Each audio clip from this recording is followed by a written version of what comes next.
নমস্কাৰ বন্ধুসকল, অসমী চেনেলৰ অন্য এটা ভিডিঅ'লৈ পুনৰ স্বাগতম জনাইছোঁ।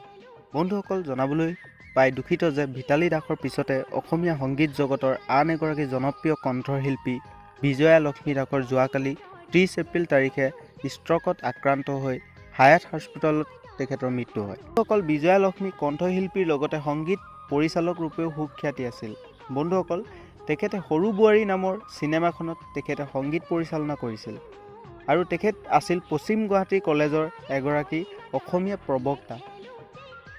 বন্ধুসকল, বহুতো জনপ্ৰিয় গীতত তেখেতে কণ্ঠ নিগৰাই আছিল আৰু লগতে কণ্ঠশিল্পীগৰাকীয়ে অকাল মৃত্যুত শোক প্ৰকাশ কৰিছে বহুগৰাকী শিল্পী আৰু গুণমুগ্ধই। বন্ধুসকল, তেখেতৰ গান শুনি আপোনালোকে কেনেকুৱা পাইছিল সেই বিষয়ে জনাবলৈ নাপাহৰিব।